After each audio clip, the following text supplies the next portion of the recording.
Hey gang, I'm reviewing a beer that I know I'm gonna like. I actually drank a can a couple days ago. It's Jack's Abbey's Golden Grain. This used to be called Dinkelherb because it uses spelt or spelt in it. And I guess Dinkelherb means bitter spelt in German. But maybe that was a little bit confusing to people. They would think there's herbs in it or something. So for the wider release, they changed the name. So it's one of their Kellerbier series, unfiltered, but they do all sorts of styles. Kellerbier doesn't really mean anything except for like unfiltered. Usually it's an unfiltered lager.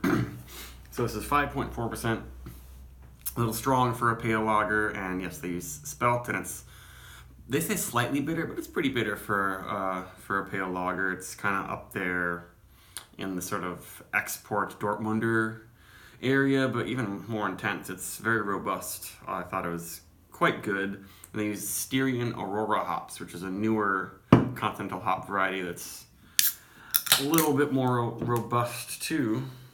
But let's dive a little deeper into it.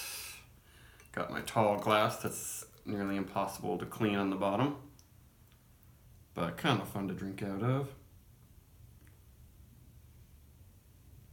And I'm pretty sure that all of their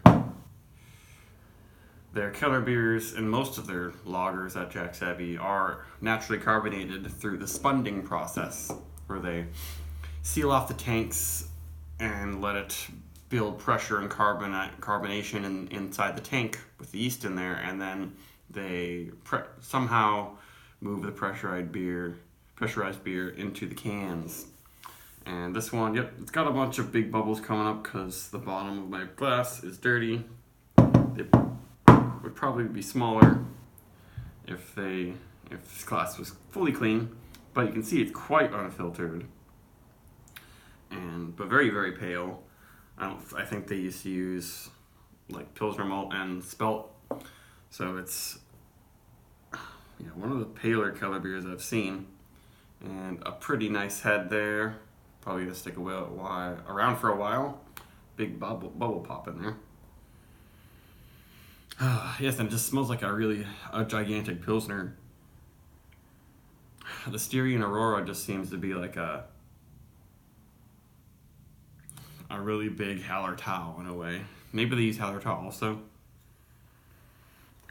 But it's kind of like grassy lemon tea notes. And I always get a slight, almost like blueberry type thing from these noble hops. Very different from the blueberry that you might get from like Mosaic or something though. And some Cheerios, honey, floral. It smells really good, really fresh. It doesn't have any like super sulfury, aged, old, musky lager notes.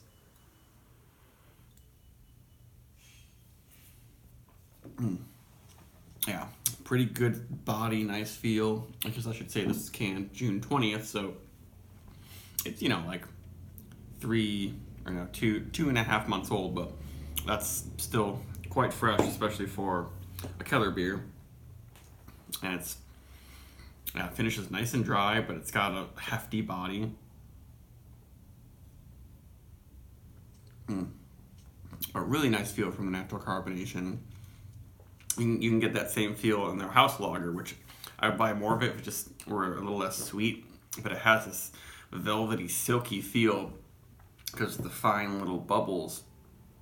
And also, I heard Jack Hendler talking on a podcast about how the natural carbonation also just makes the yeast happier, because you can actually like force carb a beer, and even the tiny amount of yeast that's in there, it might make it unhappy and might shoot off some off flavors. So there's that. That's what refined lager brewing is all about. Like every single process, you make sure you know exactly what's going on. And that's why this beer is so fantastic. Wow. Such a full mouthfeel. It finishes so dry. It makes you want to take another sip. But it's a formidable lager. Like for people who think pale lagers are boring and characterless and not intense, this is an intense experience, but it's still extremely drinkable and pleasant in every way on the palate. Yeah. Finishes with just a little bit of a bitter, coarse corniness. I don't know how to describe it. Sometimes I find pale lagers that are too bitter and coarse. They have this harshness to them, but this one doesn't have that.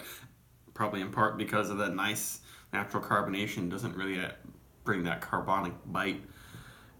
So this is really great. 4.5 at least. I highly recommend Golden Grain. Hope they keep making it all the time. Bye.